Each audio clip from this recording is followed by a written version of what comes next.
Bonsoir les amis, j'espère que vous vous portez très bien. De mon côté, ça va, je rends grâce. Je suis Niyesa Goumayawa, votre écrivain que vous aimez très bien. Alors aujourd'hui, nous allons continuer avec le test narratif. Nous allons parler des compléments circonstanciels de temps et de lieu.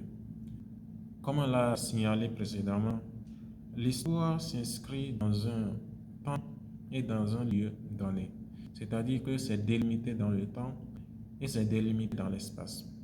Ce qui veut dire que les compléments circonstanciels de temps et de lieu sont très importants et très capitaux. Donc, pour commencer, nous allons parler des compléments circonstanciels de temps. Le complément circonstanciel de temps nous permet de comprendre quand est-ce que l'action a eu lieu. Quand est-ce que l'action a eu lieu. Par exemple, les enfants chanteront ce soir. Les enfants chanteront ce soir. Les enfants chanteront quand ce soir. Donc, ça nous permet de comprendre que l'action de chanter aura lieu ce soir. Et pour déterminer le complément circonstanciel de temps, il faut poser la question quand après le verbe. C'est-à-dire que les enfants chanteront ce soir. Pour déterminer le circonstanciel de temps, il faut poser la question les enfants chanteront quand ce soir. Donc nous allons prendre maintenant quelques exemples de circonstanciels de temps. Je tiens à signaler qu'on peut en avoir dans plusieurs catégories. Ça peut être un adverbe par exemple, ou un groupe adverbial, ou une locution adverbiale, une locution adverbiale. Comme par exemple, actuellement, autrement, d'abord, de temps en temps, enfin, ensuite, maintenant, souvent, tantôt, toujours, etc. Ça peut aussi être un nom. Par exemple, matin, midi, soir, demain. Ça peut être un groupe nominal comme dans la matinée, dans la soirée, dans l'après-midi, etc. Ça peut aussi être un infinitif comme avant de manger, avant de boire, avant de faire ci ou avant de faire ça. C'est-à-dire que par exemple, avant de manger, lave tes mains. Lave tes mains quand? Avant de manger. Ça peut aussi être un gérondif. Un gérondif, par exemple, en mangeant, en buvant, en chantant, en s'asseyant. Un exemple tout simple, l'enfant chante en mangeant. L'enfant chante quand? En mangeant. Ça peut aussi être une subordonnée temporelle. Une subordonnée temporelle. Par exemple, nous aurons la paix quand tout sera fini. Nous aurons la paix quand? Quand tout sera fini. Ça peut aussi être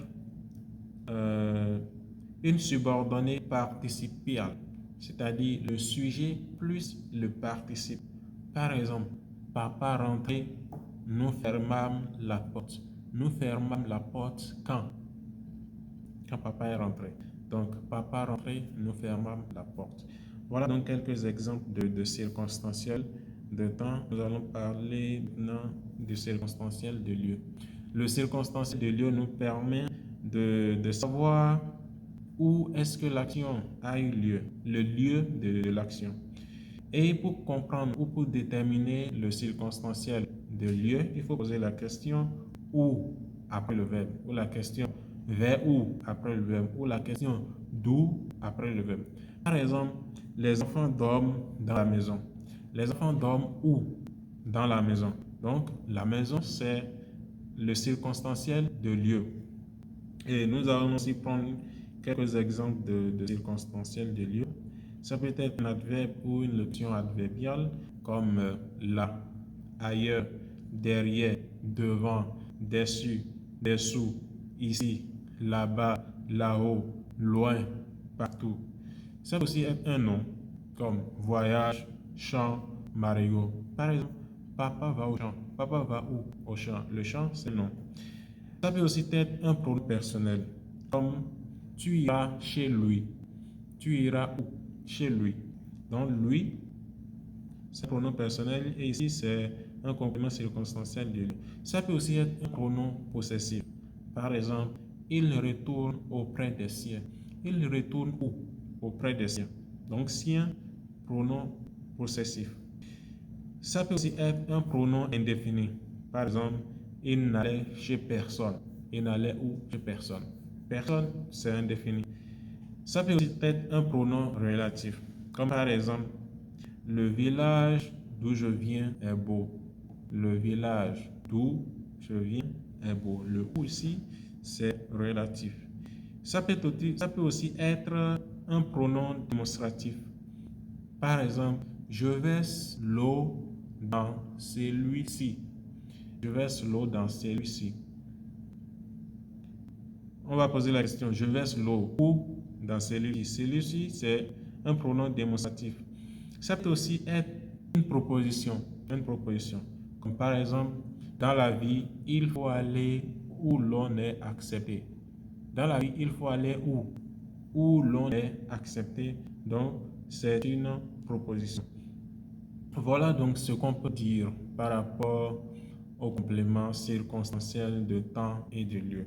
Comme je l'ai signalé, il est très important de maîtriser cela parce que on peut dire même que c'est le cœur même de l'histoire parce qu'il nous permet de délimiter l'histoire dans le temps et dans l'espace. Donc, ce sera tout pour aujourd'hui. Merci d'avoir suivi et on se dit à la prochaine. Je suis Nisa Kivumayawa. Je suis béninois. Je n'ai point de limite. Prenez soin de vous.